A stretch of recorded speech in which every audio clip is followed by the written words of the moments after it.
À chaque instant de votre vie, vous prenez des décisions. Vous vous levez le matin, vous prenez une décision. Vous entrez dans la douche, c'est une décision. Vous prenez votre voiture, des centaines de décisions d'affilée pour vous frayer un chemin dans la circulation.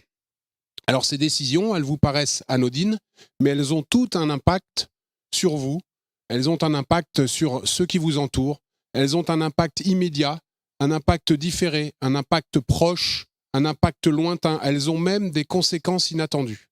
Donc c'est une énorme responsabilité. Chaque instant de votre vie, la décision que vous allez prendre va modifier légèrement, changer le monde qui vous entoure et même celui qui est beaucoup plus lointain.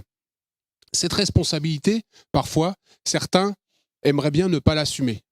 On aimerait bien ne pas être responsable de nos décisions. Mais cependant, il est impossible de se défiler. Nous sommes responsables de toutes nos décisions et toutes nos décisions changent notre monde à chaque instant. Et en changeant notre monde, elles changent le monde. Alors je vous parle de décision parce que je suis pilote professionnel. J'ai été pilote de chasse pendant 35 ans. J'ai effectué plus de 4000 heures de vol sur des avions rapides, performants et des concentrés de technologie. Et on pense généralement que le métier de pilote de chasse, c'est de piloter ces avions. Eh bien en fait, le métier de pilote de chasse, c'est bien plus que ça. C'est d'effectuer avec la plus haute fréquence possible un cycle d'analyse de l'information, d'élaboration d'une conscience de la situation et de prise de décision qui doivent être justes et fiables parce que les décisions que l'on prend dans un avion de combat sont celles qui, d'abord, vous sauveront la vie, deuxièmement, vous permettront de ramener l'avion à la base et puis vous permettront d'effectuer la mission que l'on vous a confiée. Donc, 4000 heures de vol, 200 missions de guerre, ce sont des centaines de milliers de décisions que j'ai prises et j'ai fini par me demander, à la fin de ma carrière, ce qui a fait que je puisse être là devant vous pour m'exprimer, parce que si je suis là, c'est que toutes ces décisions, elles étaient plutôt pertinentes, plutôt fiables, plutôt sûres, sinon je ne serais pas là. Et je me suis posé cette question, j'ai retourné la question dans tous les sens, et finalement j'ai eu une seule réponse qui m'est apparue, c'est que ces décisions, elles sont sûres, fiables, pertinentes, grâce au discernement. Le discernement, qu'est-ce que c'est ?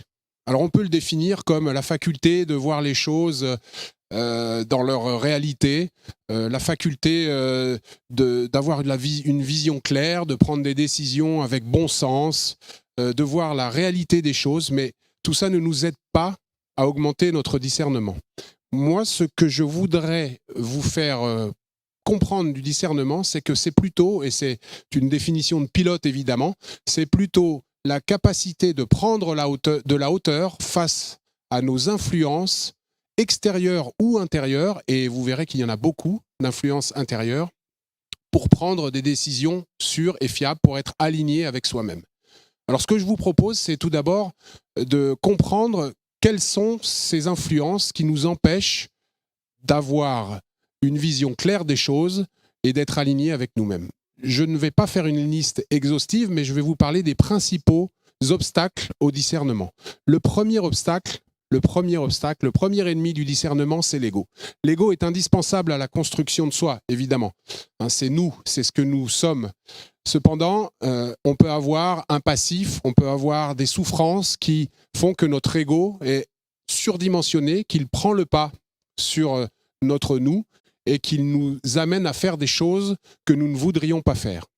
Par désir de paraître, par désir d'estime de soi, etc. Ça, c'est un ennemi dont il faut se méfier grandement. Dans le cockpit d'un avion de chasse, nulle place pour l'ego. L'ego tue.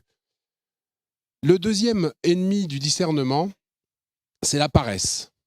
La paresse, c'est l'ennemi insidieux. C'est ce qui vous empêche d'avancer. C'est ce qui vous empêche de vous poser des questions. C'est ce qui vous empêche de dépasser vos limites. C'est ce qui vous empêche d'apprendre encore et encore. La paresse est un ennemi insidieux du discernement parce qu'il vous assoit dans le confort de la connaissance permanente. Troisième problème qui s'oppose au discernement, troisième obstacle au discernement, la peur.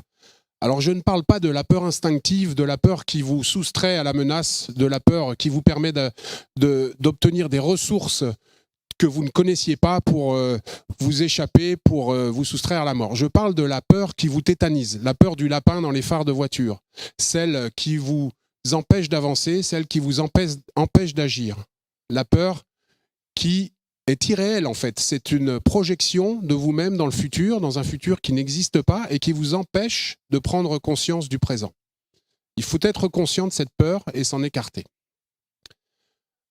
Un quatrième obstacle, ce sont les biais cognitifs. Nous sommes tous élevés, nous avons tous grandi dans une famille, une culture, une religion pour certains, une société qui a imprimé dans notre cerveau des modes de pensée, des modes de vie, et notre cerveau est plutôt fainéant, plutôt paresseux. Il a une forte tendance à confirmer ce qu'il sait déjà par paresse. Donc, il est très important d'être conscient de nos biais cognitifs pour pouvoir conserver une vision objective du monde, en tout cas si elle n'est pas objective, une vision qui est proche de la subjectivité honnête, c'est-à-dire de savoir qu'on ne peut pas avoir un regard complètement objectif, mais en tout cas de connaître les biais qui nous transforment le monde. Et puis, le dernier obstacle au discernement, c'est l'excès de confiance. Bien sûr, la confiance en soi est essentielle pour prendre des décisions. Personne ne peut prendre une décision s'il n'a pas confiance en lui. Cependant, si cette confiance est trop grande, eh bien, elle va nous faire dépasser nos limites sans prudence, sans intelligence. Elle va nous empêcher de connaître nos limites et elle va nous mettre en danger. Et elle ne va pas nous permettre d'avoir une vision claire et nette du monde. Donc voilà 5 gros obstacles au discernement: l'ego, la paresse, la peur, les biais cognitifs, et l'excès de confiance, la surestime de soi.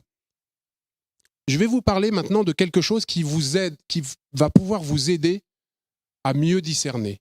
Et quelque chose qu'on n'écoute pas assez souvent, notre intuition. Einstein disait que rien n'était valable que l'intuition.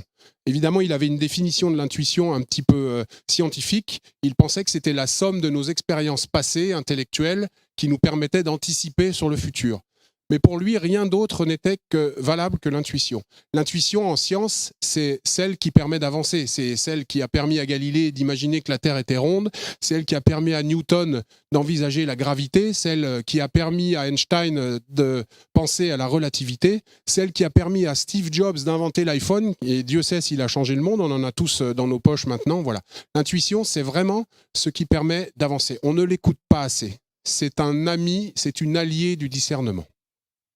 Donc pour changer le monde, pour changer votre monde, eh bien prenez conscience de ces obstacles et puis augmentez votre discernement. Pour illustrer un petit peu ce propos, je voudrais qu'on revienne un peu sur l'histoire. 3 exemples rapides qui vont vous faire comprendre qu'avec du discernement, le monde aurait un autre visage. Premier exemple, Napoléon. En 1807, Napoléon signe avec le tsar de Russie les accords de Tilsit, et il considère le tsar comme son frère, égal à égal. 2 égaux surdimensionnés et qui se considèrent comme des alliés. Napoléon ira même jusqu'à demander la main de la sœur du tsar, qui lui sera refusée. Cet affront sera très mal vécu par Napoléon, et puis le tsar va lui demander aussi de ne pas rétablir la Pologne dans ses droits. Napoléon va refuser, puisqu'il était vexé de ne pas avoir la main de sa sœur, et s'ensuit une guerre d'ego monstrueuse qui va dégénérer et qui va donner la campagne de Russie, la catastrophe de la retraite de Russie, plus de 410 000 soldats napoléoniens qui vont mourir de faim, de froid et dans les combats, et finalement la fin du règne de Napoléon. Un deuxième exemple, un petit peu plus proche de nous, la montée des fascismes en 1929. Après la Première Guerre mondiale, traité de Versailles, signature de la paix. Le traité de Versailles était un traité égotiste qui voulait vraiment mettre les perdants dans la misère et les ruiner. Sun Tzu, pour ceux qui l'ont lu, sait très bien que ce n'est pas la façon d'obtenir la paix. Pour obtenir la paix, il faut soigner son adversaire, il faut lui permettre de se relever et il faut lui permettre de perdre dans la dignité. Sinon, pas de paix possible. Eh bien, le traité de Versailles a fait tout l'inverse. Donc les peuples ont été déjà maltraités et une certaine rancœur s'est installée. Et puis la crise économique est arrivée. Et qu'est-ce qui s'est passé? Eh bien, certains pouvoirs ont profité de la peur qui commençait à naître dans les peuples, chez les peuples, pour attiser la haine entre les peuples. Voilà. On leur a fait peur de perdre, on leur a fait peur de manquer, on leur a fait peur des autres, on a attisé cette peur pour que la haine naisse. Et tous ces peuples qui avaient dit en 1918, c'est la der des der, plus jamais on ne recommencera, aveuglés par leur peur, ont recommencé à se massacrer. Un troisième exemple, positif cette fois, rappelez-vous en 1940, les Allemands, la puissance allemande, en 3 jours, défait la France. Qu'est-ce qui se passe? Eh bien, par intuition, De Gaulle, qui était un militaire dans le cœur et dans l'âme, prend la décision de partir en Angleterre. Et je vous assure que pour lui, c'était une décision terrible parce que c'était un vrai soldat et c'était une façon de s'en aller, de baisser les bras, de poser les armes. Mais il a eu cette intuition que rien n'était possible sans partir. Et de l'autre côté de la Manche, Churchill, lui, a eu l'intuition de ne pas signer la paix avec les Allemands. Parce que tout le poussait à signer cette paix. La puissance allemande, la faiblesse des défenses de la Grande-Bretagne à cette époque, et puis le Parlement anglais qui le poussait à signer la paix, mais Churchill a suivi son intuition. Il n'a pas signé cette paix, il a engagé le combat avec l'Allemagne, et imaginez le monde d'aujourd'hui si De Gaulle et Churchill n'avaient pas suivi leur intuition. Donc voilà, je voulais illustrer comment, avec plus de discernement, comment en évacuant vos peurs, comment en vous méfiant de votre ego, comment en n'étant pas paresseux, en travaillant, en avançant, comment en étant conscient de vos biais cognitifs et de votre culture et en les prenant en compte dans votre vision du monde, comment en étant actif toujours, eh bien vous pourrez changer votre monde. Et en changeant votre monde, je vous le garantis, vous changerez le monde. Merci de votre attention.